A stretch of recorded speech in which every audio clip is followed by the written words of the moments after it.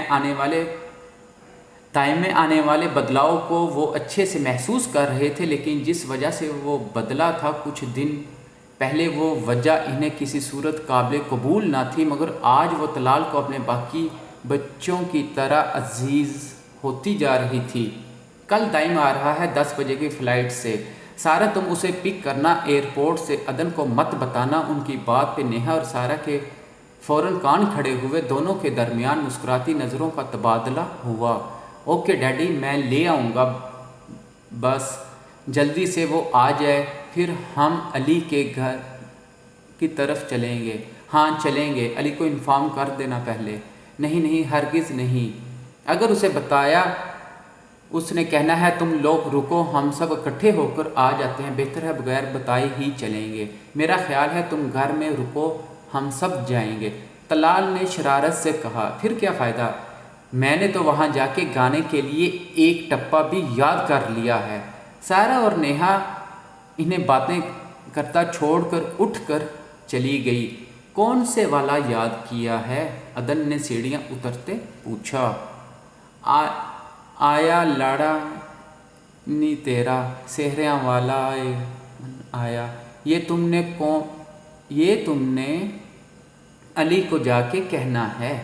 طلال نے صدمے کے مارے پوچھا۔ استغفر اللہ، اٹس سرپرائز، یہ بعد میں بتاؤں گا، بس آپ اتنا یاد رکھیں کہ آپ کی شادی شدہ بیٹے سے بڑا بیٹا بھی اب شادی کے قابل ہو گیا ہے۔ وہ طلال کو مسکراتا چھوڑ کر ایک بار پھر ٹی وی اسکرین پر چلنے والے پنجابی گانے سننے لگا۔ ہیلو ایوری ون، دائم کی پرجوش آواز پہ سارا دوڑ کر اس تک آئی۔ اوہ مائی گاڈ، دائم میری جان کیسے ہو؟ انہوں نے اس کی پیشانی چومی۔ آئی ایم فائن ممی، آپ کیسی ہیں؟ اس نے ممی کے گلے لگتے پوچھا۔ بالکل ٹھیک، تم آؤ ادھر آ کے بیٹھو، سفر ٹھیک رہا نا؟ دائم میں تمہیں بتا نہیں سکتی میں کتنی خوش ہوں، اتنی دیر بعد اس گھر میں خوشی آئے گی، میں تو آج ہی انتظار کرنے لگ گئی ہوں، کتنے سالوں بعد اس گھر میں وہی رونق لگے گی، وہی ہنسیاں اور خوشیاں۔ خیریت تو ہے ممی؟ ہوا کیا ہے؟ لو تم خود پڑھو کیا ہوا ہے، کیوں میں اتنی خوش ہوں؟ میں تو ترس گئی تھی اس خوشی کو، واقعی تمہاری چوائس لاجواب ہے، جتنی بڑی مجھے خوشی ملی ہے اب عدن سے کوئی گیلا نہیں ہے۔ انہوں نے دائم کے پتھریلے تاثرات کو دیکھتے مزے سے کہا، بہت بہت مبارک ہو دائم خالہ، اب تو ایک پارٹی بنتی ہے اس خوشی میں۔ نیہا نے بھی سارہ کی خوشی میں حصہ لیا۔ ہاں ہاں کیوں نہیں، ایک گرینڈ پارٹی ہوگی۔ بتاؤ دائم کب کریں پارٹی؟ نیہا نے ساکت کھڑے دائم سے پوچھا، عدن کی پازیٹیو رپورٹ دیکھ کے جس کے سر پہ آسمان ٹوٹ پڑا تھا۔